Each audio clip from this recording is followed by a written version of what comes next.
This podcast is recorded on the traditional and unceded territories of the Musqueam, Squamish, Tsleil-Waututh, and Coquitlam peoples. British Columbia, I've seen your mountains high, seen your pretty rainbows and your blue crystal skies, watched your winding rivers as they flow around the bend. To me you're not a stranger, you'll always be a friend. Coming to you from the West Coast, this is Politicos. Today is July 22nd, 2021, and this is episode 249. I'm Scott Lundebom. And I'm Ian Bushfield. On today's show, it's another state of emergency, both in the province of British Columbia and seemingly in the federal Green Party, who got so close to seeming like they were pulling things together this week and then just collapsed within a couple days. We'll get into it in a bit. First, thanks to the 103 people who continue to contribute every month. It's been 103 for a while, so at this point I'm just going to say, you know what, thank you to each and every one of you. Patreon.com/Politicoast. Politicoast is in partnership with BC Today, British Columbia's daily newsletter dedicated exclusively to BC politics. Sign up for a free trial to have unique coverage of the BC legislature delivered to your inbox every morning. Listeners to Politicoast enter the offer code CITIZEN for access to a special rate. For your free 2-week trial of the newsletter, go to politicstoday.news/free-trial. Let's talk about emergencies. Scott, we are back into a state of emergency. We just ended the provincial state of emergency for COVID, and now we have a state of emergency for wildfires. The province is burning. Yeah, so I guess John Horgan's giddiness finally wore off and decided it was probably time to bring one of those back. A mere 3 weeks or so after a town in the interior was literally destroyed by fire, and subsequent evacuations were ordered in places across the interior in the following weeks.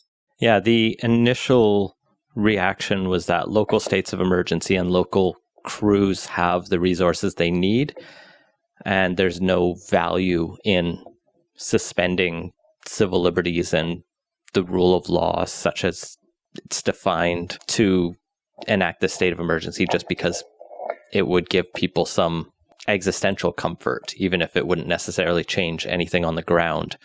That seems to have shifted in the government's mind, either from political pressure or from just the sheer scale of the evacuation orders happening and the need to suspend some rights and due processes to find people shelter. So breaking into the numbers, the BC government is now posting regular updates, almost like they do for COVID, but for BC wildfires with quick statistics. Yesterday evening at 7 p.m., so 25 hours ago from when we were recording, there were 50 evacuation orders covering 4,351 properties and 79 evacuation alerts covering 17,691 properties.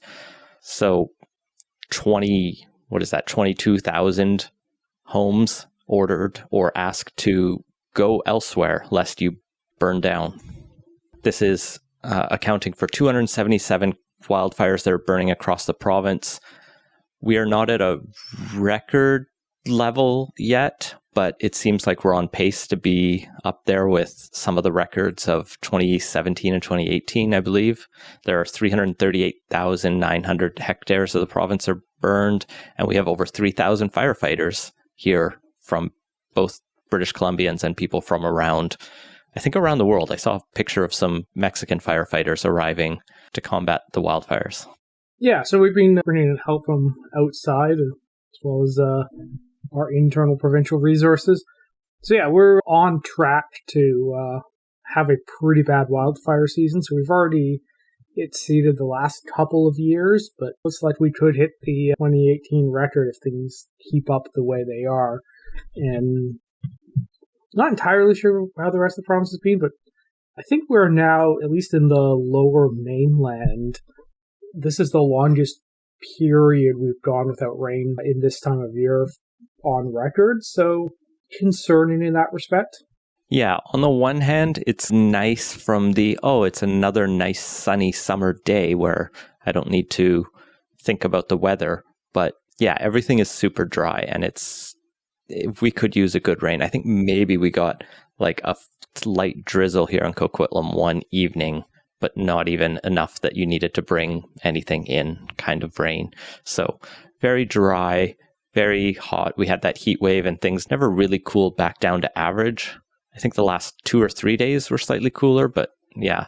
So very hot, very dry. It's been low to mid 20s. That's pretty typical for this time. We had weeks of high 20s, which is not.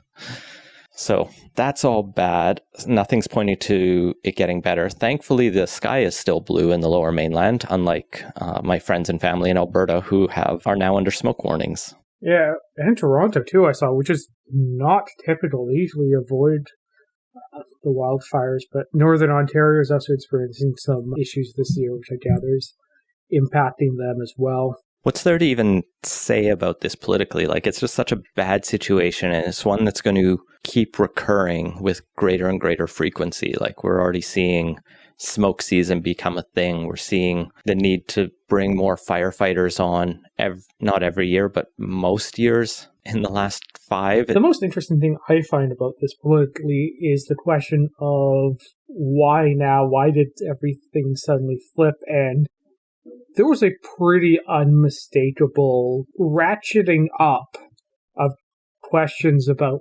why a state of emergency hadn't been declared in the, 4 or 5 days leading up to the province actually declaring one. That the view from the outside certainly gives the impression that the government didn't really want to do this and came around once enough pressure mounted.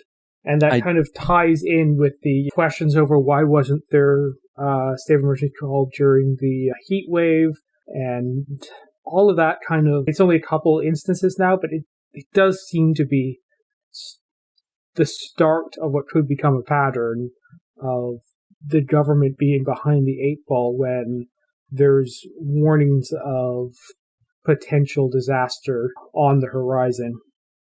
So the question for me almost has to be looked at in reverse in terms of like, what difference did the declaration make? I think we've seen a number of headlines that have drawn from the heat wave some stark criticism, particularly in terms of the number of excess deaths, the failure of BC EHS, the ambulance service, to keep up with what was necessary and what was asked of it. And some work is being done to improve that, thankfully. There's the part of me that does want to see hesitancy from governments to invoke things like the Emergencies Act, because these are pretty extreme tools. They should not become routine process like, oh, it's summer, time to go back into state of emergency. It's not an emergency if it's never ending. By definition, we almost need to retool our society to be better able to build some resilience in, because this is going to be an ongoing state of being. Now, on the other hand, there's this headline from Globe and Mail about how we never use the cell phone alert system. Do you want to go into that one? Yeah, so this was reported on in the Globe and Mail looking at the emergency alert system. This is the thing that like once or twice a year your phone will buzz with this is a test of the emergency alert system.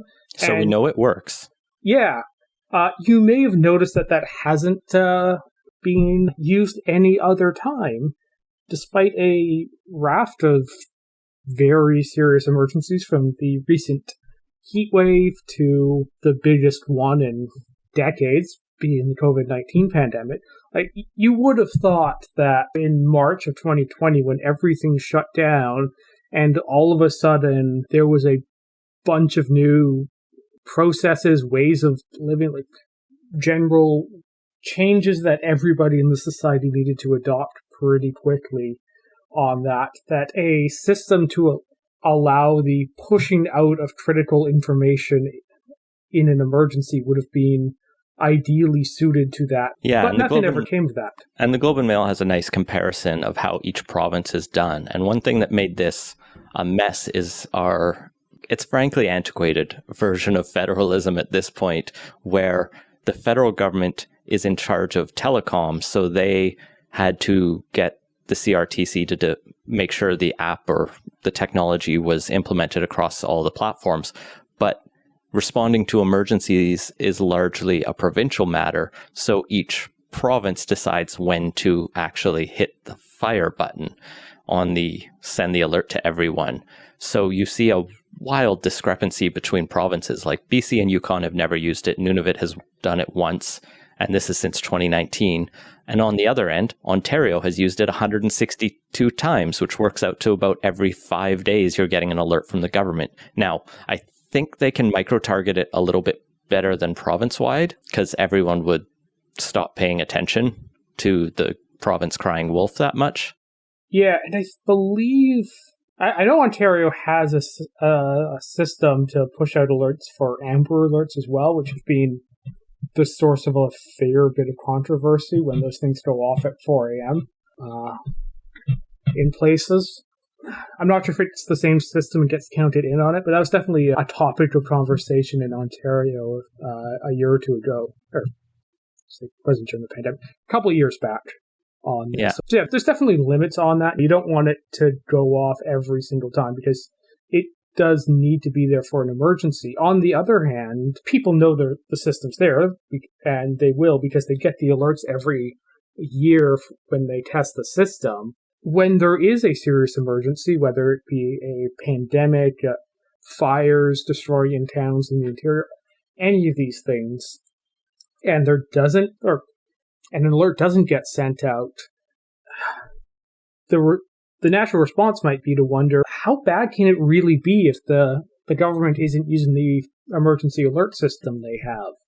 And that could end up creating a false sense of security. So the BC government's emergency website does state that Emergency Management BC has a policy to only use the Alert Ready to notify of a potential tsunami, which is legitimately an emergency threat worth notifying people quickly of. Yeah, it's serious. They can come up rather quickly. Calming problem when tsunamis have hit places is that the water recedes immediately before a tsunami hits, and that's not usual, and people get curious and come out to check it out. So if they know that there's a tsunami on the way, they might not do that. So it makes a huge amount of sense to have it in that case, but also tsunamis are pretty rare. I think the last one that caused any significant damage in BC was in 1964. That the Port Alberni one? That's the Port Alberni one. So, important. Yeah, I think there's a landslide near Kitimat in the 70s that caused the tsunami. I don't know how much damage came out of that one, but occasionally tsunami watches get posted when there's an earthquake anywhere around the Pacific Rim, but I don't think they actually trigger the alerts unless the tsunami boys in the ocean detect that there's a wave on its way. So, it's a fairly rare thing, and there are a lot more potential hazards than just tsunami. Yeah. So, what I also find interesting about this whole discussion is how, non-A or A-partisan it is. This is just a core competency that any government of any stripe needs to have. You need to be able to respond to emergencies. There's not a lot of ideological debate, I think, that can come down to what is a competent and what is not a competent response. Yeah, there's, outside the nuttiest of the libertarians, there's really no disagreement among any political faction on the need to be able to respond to emergencies. But also, it's not clear that any of them are doing a particularly great job. And one other thing that was highlighted in the story is that this is only held at the provincial level. Cities and more local levels, the ones that we were just talking about, how they were declaring their own states of emergencies in relation to the fires, don't have the ability to do that and don't have access to the system, so are stuck trying to set up some third-party system that requires people to sign up proactively, and just there's no way it's going to be anywhere near as effective. So we need more resiliency in this province. But yeah, in the meantime, my heart goes out to everyone evacuated or under threat of evacuation. It's terrifying to think of, especially after we saw what happened in Lytton. And I heard it's on fire again.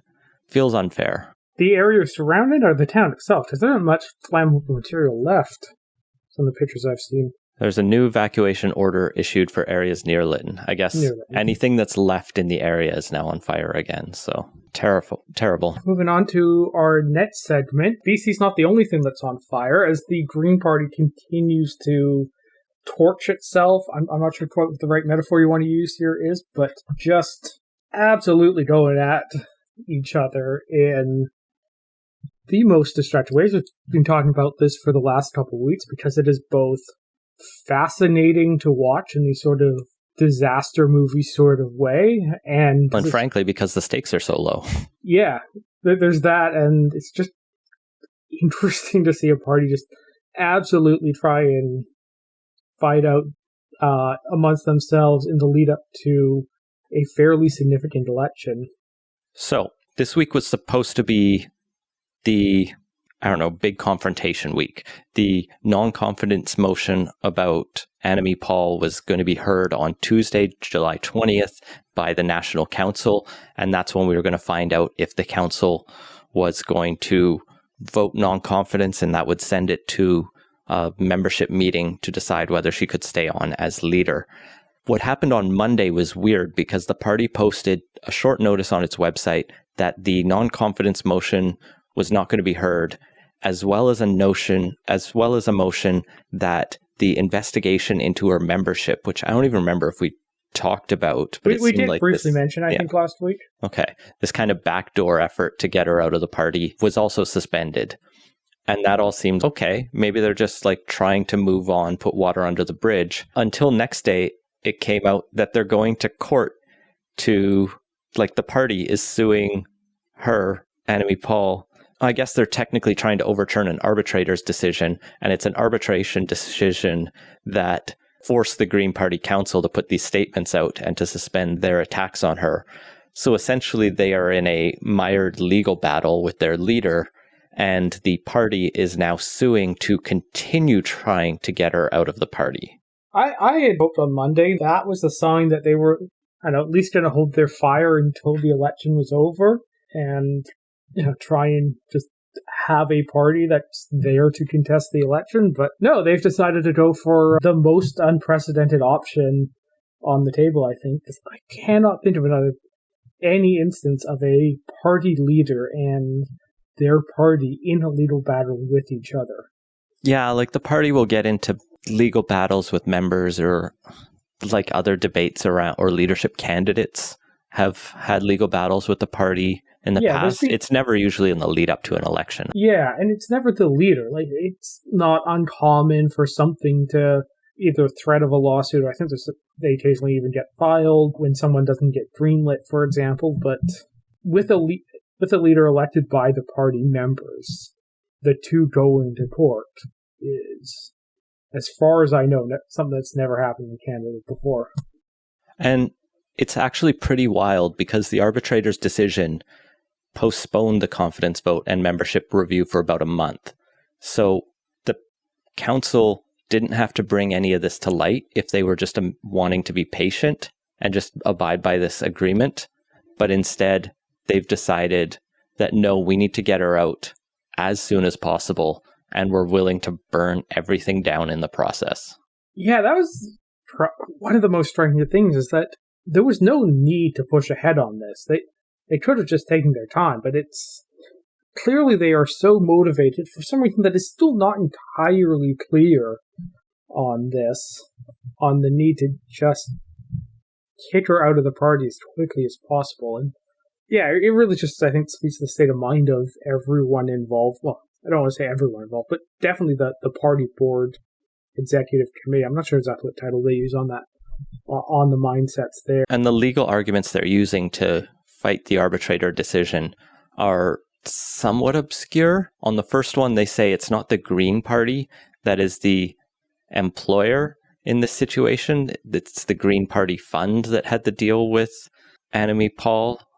And so the Green Party can't be restrained in its actions because it's the Green Party in triple parentheses, or whatever it is the Freeman on the Land use, the natural person of the Green Party.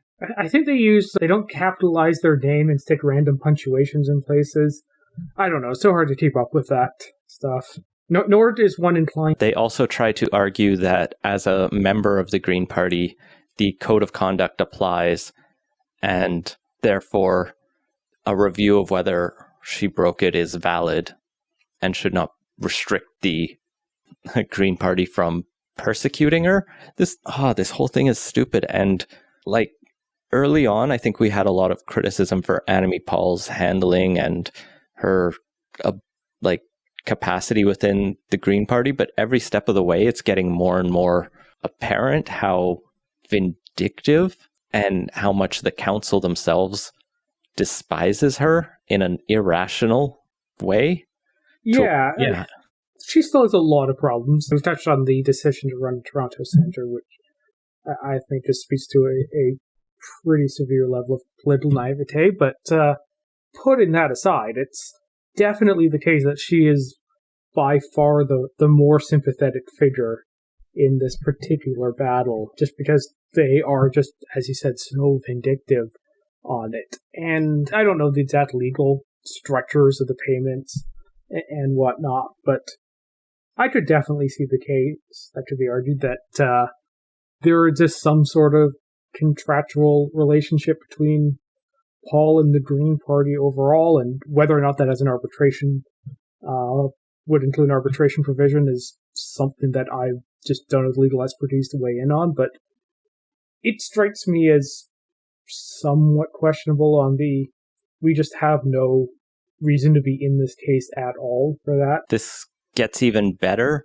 because Elizabeth May was asked for comment on this, and she said, "I fully support the Green Party of Canada, our values and our constitution. Our leader is Annamie Paul, and only our members have the authority to call that into question," which is not exactly a vote of confidence. Statement. I don't even know what to say anymore on this. I feel like every week they hit a new level of weird, vindictive, just that the story keeps getting more and more nuts every week, and I honestly am not sure where this is going to end, but it's been something to watch, and particularly as it was like a year or two ago, we were talking about how the Green Party was on the rise. They were, in 2019, they'd won their first seat in New Brunswick federally. They had their largest caucus ever. They were reasonably well represented in a couple different provincial legislatures.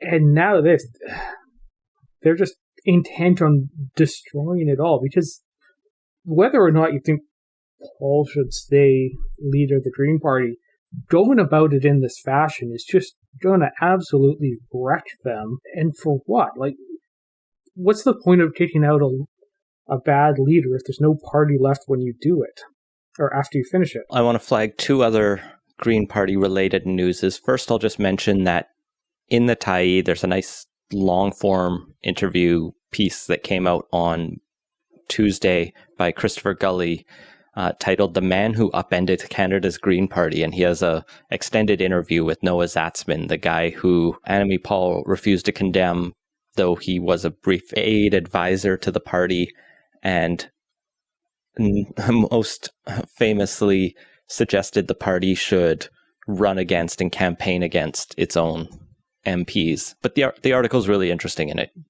goes a lot into Zatzman's thinking and who he is, because he's such a character in this. And then the other thing is former Green Party leadership candidate, the actual runner-up to Annamie Paul, Dimitri Lascaris, has launched greenleft.ca, which initially I think a lot of people thought was a splinter party to try to further split the It's Green not entirely clear. but- Like he pitches it as an organization, movement type thing. That's not necessarily separate from the Green Party, but also not clearly like within it either. And He says pretty clearly on Twitter it's not going to be a standalone party, at least. And also, like, Green Left is the name of a couple different Green parties in Europe. So, like, it's not... Like, there's ties there. You can see in, like, the context of that where that concern comes from. If we had proportional representation, we could have all of the different Green parties going. I think the Beaverton had a great headline today, as it said the Green Party is seeking to split into the respective blue and yellow parties. So that's the Greens. What else is happening in federal election speculation news? Yeah, the ever-present question of what does any random event mean for Mark Carney's electoral prospects was finally answered this week. Nothing, because he will not be running in the upcoming election if it is called in the fall. Yes, he has a very important job, he says, to organize the private financial sector in the run-up to the United Nations Climate Conference this fall, which runs from October 31st to November 12th, which is not even as good as I want to run to be the leader of OPEC in terms of your... OECD, not OPEC. OECD? Yeah, that makes more sense. I don't want to... That level of argument. So here we are, Mark Carney's not running. It's weird. It suggests, to me at least, something else is going on. Maybe Trudeau wouldn't give him a cabinet promise that he wanted, or maybe there's some like secret skeletons in Carney's closet that they don't want to get out. I can't imagine what that would be. I think the latter is unlikely, because he did have two top jobs, the governor of the Bank of Canada and then the Bank of England. He would have been vetted as part of the appointments process for both of them. And if there was something disqualifying, he would not have been brought on, particularly on the Bank of England one, I would have think, because that was a fairly unprecedented move, bringing someone from outside the UK in for that role. So they would have definitely done their homework on that one. Yeah, it does feel like there's something more going on, because every indication in the lead up to this announcement was that he was gonna run. So yeah, I think the most likely scenario is there was some sort of breakdown in the negotiations on that, because I'm sure organizing the financial sector in the lead up to some UN conference is not unimportant, but it's also not a job that only Mark Carney can do and nobody else could fill in for. If running and being part of, Team Trudeau and the stuff he indicated he was supportive of before was that important, he could find a way to run, and even if it meant stepping aside from something. So it does indicate that there's more going on. Maybe he talked to Catherine McKenna or the staff of Carolyn Bennett's office and realized he did not want to be part of this government. But Mark Carney is not the only person in or out of the federal election. There's news that former MP and former leadership candidate Brad Trost is angling for a nomination again in Saskatchewan. He wants to return to the federal scene. Was anyone really asking for this? No. He lost his nomination in 2019, which is fairly rare for a sitting MP. Yeah. He did fairly well in the last leadership race, or the leadership race before last, when he was one of 14, I want to say, candidates, and managed to do reasonably well on the social conservative vote before that capped out at 30% of the party and couldn't get him any further on that. And actually, they didn't even hit 30%. But while that, one minority segment of the party kind of boosted him, I think, into a fourth place finish. Yeah, that sounds right. Yeah, because it was Scheer, Bernier, O'Toole, Trost, Chong, I think is how it shook out in that case. He managed to capture one constituency in a leadership race, but that wasn't enough to get him over the finish line there, nor do I think his riding has so much concentration of social conservatives that it's gonna guarantee him a spot. So, I don't know, we'll see. He's apparently been greenlit by the party, considering some of his past states may not be ideal, but there's probably going to be a knockdown, drag-out fight over it. Yeah, that he's going for the federal Conservatives is interesting. He definitely fits very much in line with the Derek Sloan image, although I don't recall Trost ever going down the full conspiracy theorist kind of paranoia stuff that Sloan seems to have bought in, especially through COVID. I think Trost is too bland to ever do any of that stuff. He want to regulate the women's bodies and stop the gays, conservative, and end it at that. Yeah, maybe he'll get it. The party, I think, does not want him back.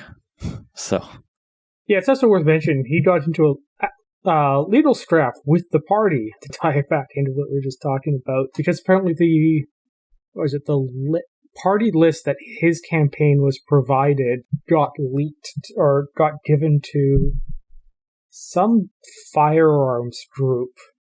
Yeah, like the NRA of Canada, except we don't have a It wasn't even that. Like big thing. They're definitely, more pro-gun-ish, but like not anywhere near the NRA's level of crazy. But yeah, that whole thing turned into a legal fight after the party refused to refund him his deposit on the campaign. So yeah, just another reason why he's probably not going to be super welcomed in this. Although it does raise the question why, if that had happened in the past, they couldn't have just taken the excuse of that to not greenlight him. And the other bit of conservative who's in, who's out speculation is this super speculative poll that Paul Wells writes about for Maclean's, where they asked Innovative Research to say, all right, do your standard poll of who would you vote for, but then say, what if Erin O'Toole wasn't leader, and what if Stephen Harper came back? And fascinatingly, they find that the Liberal lead would drop from 14 points under O'Toole as Conservative leader to just 5 points with Harper trying to rematch Justin Trudeau. What did you think of this? I'm not entirely sure what to make of it. On one hand, I think O'Toole still has a bit of a name recognition problem, which someone who was prime minister for, 9.5 years doesn't have. O'Toole's going to be coming up on a year in the job in the next month and a half or so. But during pandemic times, it's been particularly tough for opposition parties to get attention, and it's never easy, but it's been harder for that. So there may be a bit of that going on. There's probably some of the parked in the other vote category in the prairies that Harper's name is reassuring to, and will bring those voters back in the fold. Some of whom I think probably would have come back around once the campaign got underway anyway, but now we're more happy to tell a pollster they would do that. I'm honestly not sure who the let's pull it up. I think it was 11% of likely Liberal or intends to vote Liberal voters who would change their vote to Harper.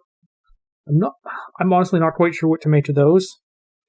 Yeah, that's quite the statement. Under Harper, the NDP's support only goes from 17 to 16%, so it's a negligible change. But the pollster does say, like, a big chunk of the support comes from those People's Party maverick in the prairies. So Harper takes a lead from 17 points up to 28 points in the prairies, which is not where the Conservatives need to rack up the wins. O'Toole is bleeding hard there in a way the Conservatives haven't for a long time. And that does start to put, high single, low double-digit seats into play in Alberta, Saskatchewan, and Manitoba. The Conservatives need a lot more than just sweeping the prairies to take government. There's a little suggestion in here they could do a bit better in Quebec, which would be interesting. But it's so speculative. Yeah, it relies on this idea that there wouldn't be a campaign, and if there was, that somehow Harper today would be the one people are imagining. Yeah, so on the Quebec thing, I think Harper topped out at 10 seats in Quebec. It's hardly a huge win to go back to it. He was never all that popular in the province. He's well liked by Conservatives. There's still, I think, a lot of good feelings towards him for people who are Conservative Party first voters. But yeah, I think once it gets into the campaign, there hasn't been enough distance between his time as Prime Minister and now for there not to be a bunch of stuff the campaign kicks up and all the unpopular decisions or events of his Prime Ministership get relitigated.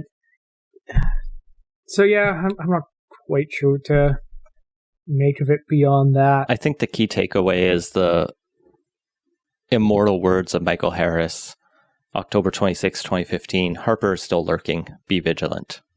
He wrote another one of those pieces like a week ago. The man really needs a new shtick. I've only saved 2 tweets in my life, and that's one of them, just because I love going back to it. I guess we'll keep speculating about the federal election until it's finally called. Or maybe Trudeau will be too worried about Harper coming back, or Mark Carney not getting into his cabinet, or not having Mark Carney come to his cabinet. So maybe it won't happen, and we'll have just wasted your listening time for the last few weeks speculating endlessly. It's summer. There needs to be something to keep the punditry going. And we need to get interviews with BC Liberal leadership candidates. That's what we're pledging to do for the next month, listeners. We will do it, we promise. Let's jump into quick takes. One place they will be going to the polls is in Nova Scotia, as Premier Ian Rankin has called an election for August 17th. Yeah, so this is Rankin's first election as party leader. He took over from Stephen McNeil earlier in the year. I don't have a huge amount of insight into Nova Scotia politics. I think the Liberals are most likely going to be able to win from the little bit I've seen.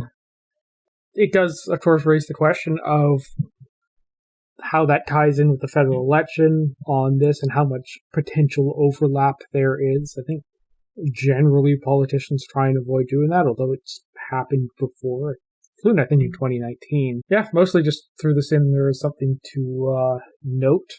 Although the first controversy of the campaigns are, I think, kicked into national news. I don't think I saw that. Oh, that was the candidate that stepped down after the boudoir photo. After the boudoir photos. Yes, the party knew about that this candidate had taken boudoir photos, and it initially greenlit her, and then decided to yank her nomination at the last minute.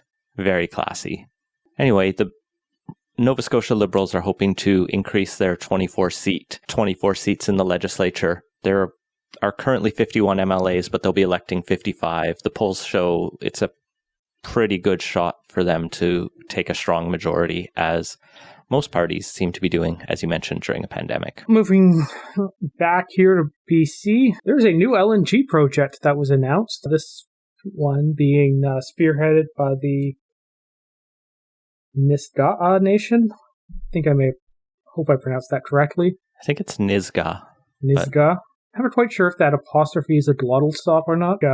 Hawaii is supposed to be pronounced. Anyway, languages are not all languages are easily rendered in Latin script. Anyway, they announced earlier this week the intention to move ahead with the $10 billion LNG project north of Prince Rupert, right near the Alaskan border. This will be the largest net zero LNG export facility in the world.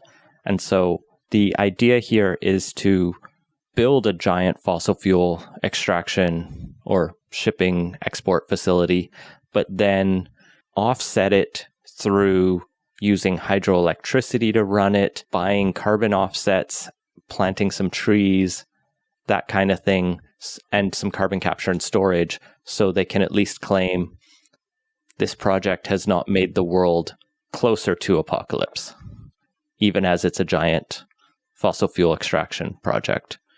So the carbon offsets and carbon capture and storage bit of that do seem to be doing quite a bit of the heavy lifting on the net zero claims on that. Yeah, net zero's such an interesting concept. Like, it was just passed as a federal accountability act that will achieve net zero, but net zero depends a lot on accounting. So in a project like this, are you counting the emissions from the facility itself only, or are you also counting up and downstream emissions from the LNG that's going through it? And depending how you do that, it gets much easier or much harder to offset it all.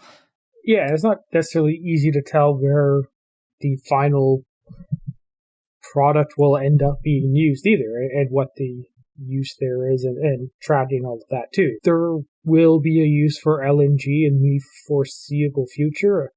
I think probably the most obvious case of application that is just hard to move away from fossil fuels entirely is long-distance shipping. So you could definitely see a case where it replaces the very dirty, sulfur-filled, carbon-filled bunker oil that currently gets burned in a lot of shipping. Well, I think there's been some recent maritime standards that are starting to move away from that. But there's definitely cases where the offset or displacement is a viable mid-term method or solution in that. But at the same time, I haven't looked at the numbers, but I would have to presume that the total demand for that has got to be smaller than the current output of natural gas worldwide. So this project is still interesting to me. The Nisga'a were one of the first, I believe, indigenous nations in BC to sign one of the modern treaties in 2000. They signed that with the governments of Canada and BC, giving the Nisga'a control over 2,000 square kilometers of their territory in the Nass Valley in the northwest of the province.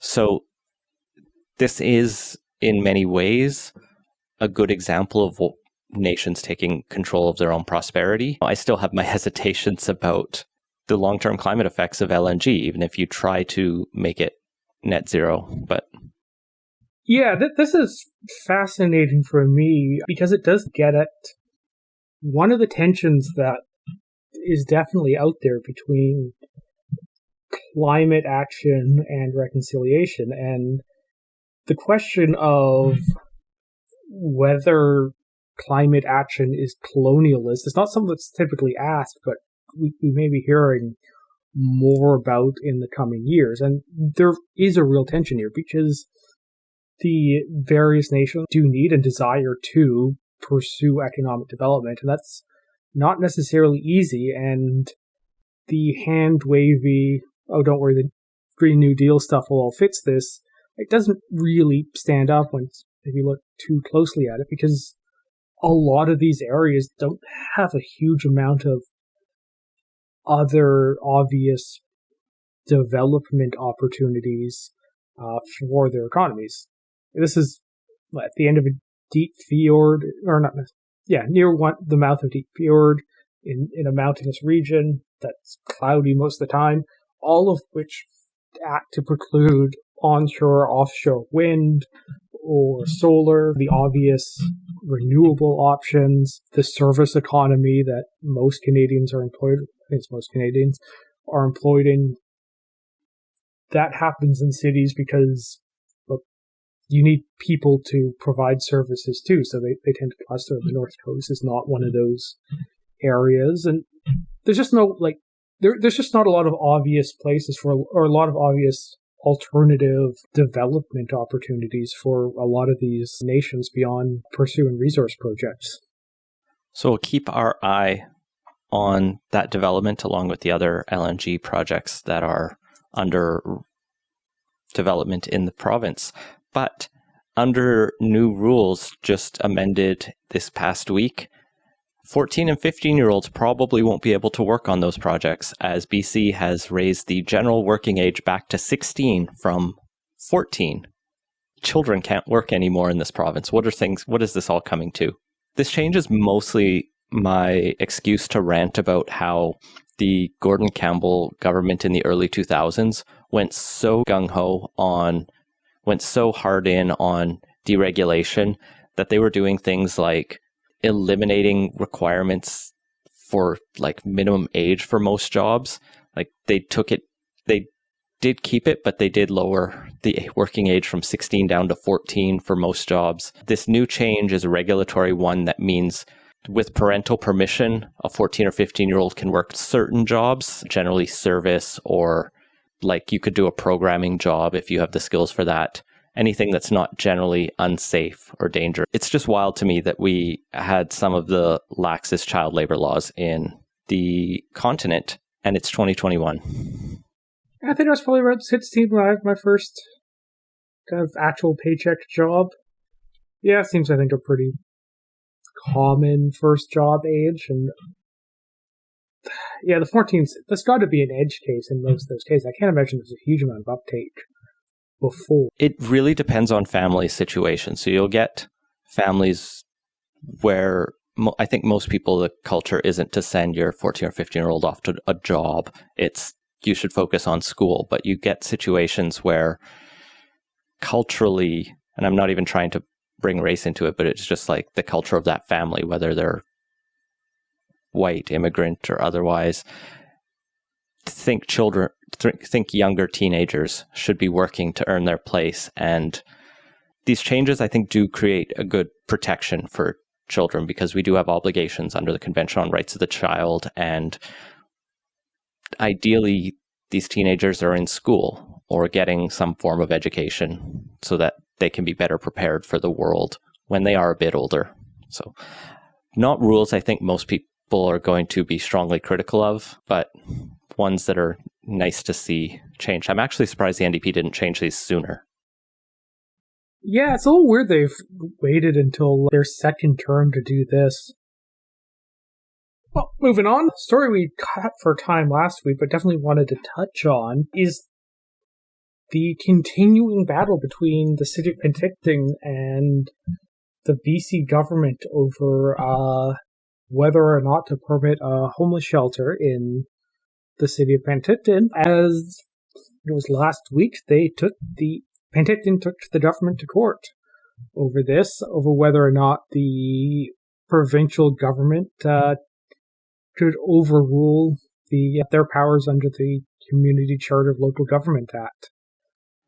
Yeah, the province under David Eby, Attorney General, had invoked Section 14.2 of the Interpretation Act to use paramountcy powers to basically say BC Housing and the government doesn't need to follow local zoning regulations. The city claims that's not what what these provisions of the act were intended or interpreted to confer, and is arguing that essentially the government is doing an end round of the processes it can and should hold. So the city would rather have said the city doesn't want the province to build the social housing, but the province could have passed a new law or used parts of the community charter to invoke its will. But instead, by using paramountcy, they are trying to overrule the city and further are actually furthering not a provincial priority, which is what I think the city is saying paramountcy is about, but are actually trying to transfer lands via BC Housing to a private landowner where the shelter would be built. So it's not that this province is trying to commandeer the land for public good, but is trying to act as an intermediary partner in this, which is not how they think it should be used. This is pretty deep in the weeds of the legal interpretation of sections of the Constitution and Interpretation Acts that I can't say I'm very familiar with, so I have no clue how strong the city versus the province's argument will be in this. Yeah, so I just pulled up Section 14.2 of the Act, and it does, from my cursory just glance at the text, does seem to exempt the province from necessarily being bound by other acts they've passed that relate to planning, construction, alteration. But I've not dug into this enough to know what the limits on that are, because I presume they can't just willy-nilly just on a whim decide to do that. Ontario has a system of ministerial zoning orders that is written into their version of the Local Government Act that allows the applicable minister to just issue a zoning change as part of their powers. And if we had a system like that, I think it would actually probably make this a lot clearer and may help avoid the confusion on this. The other interesting thing I'll note is we did speculate on why BC moved to intervene in the case between the City of Toronto and the province of Ontario over Ontario's change to the Toronto City Council, and this does make me wonder if they wanted to maintain or have the precedent be such that they weren't unduly limited in their abilities to deal with the cities as a province. So it's always fun to watch the various levels of government go to court against each other.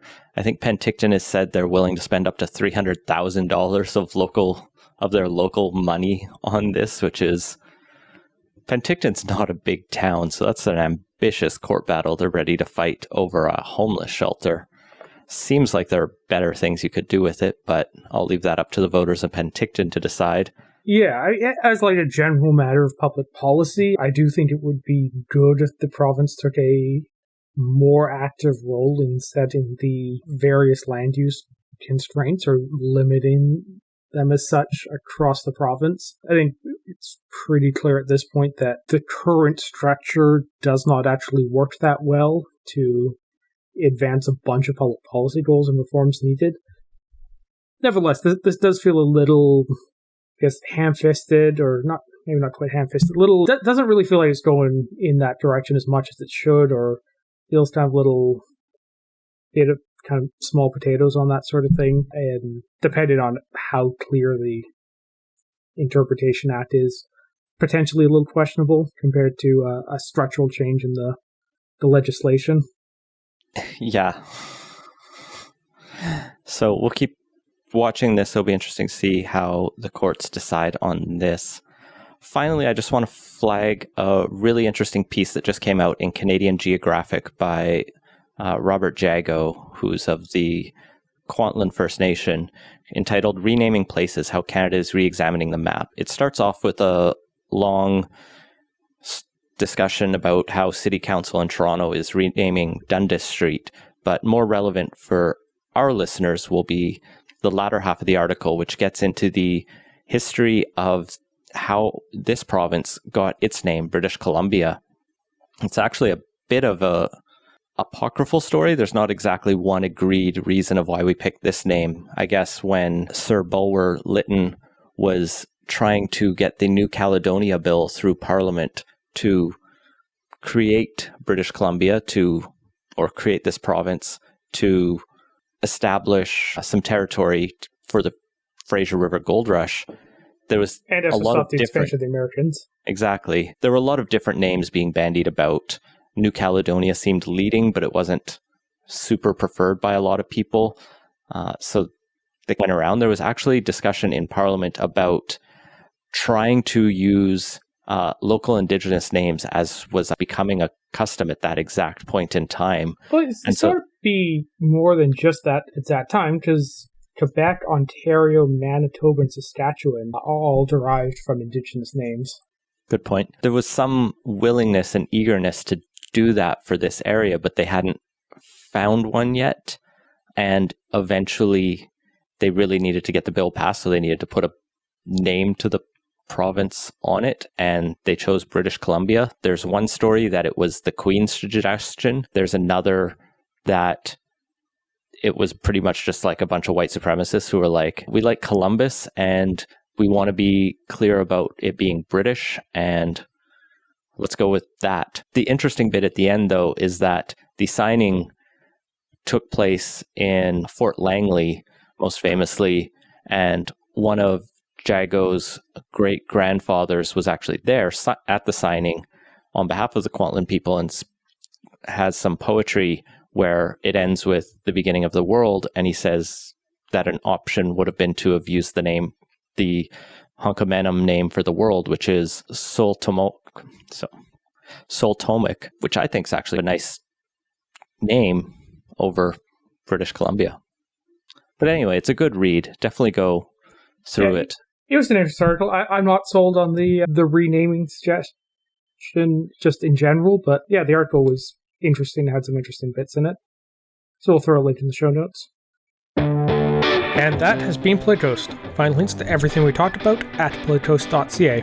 Support the show and get access to our Slack channel at patreon.com/playtoast. Our intro music credit is Beautiful British Columbia by Serge Plotnikoff. Playtoast is a production of Legend Boot Media, and editing services are provided by CHLY 101.7 FM in Nanaimo. Wash your hands and stay home. Thanks for listening.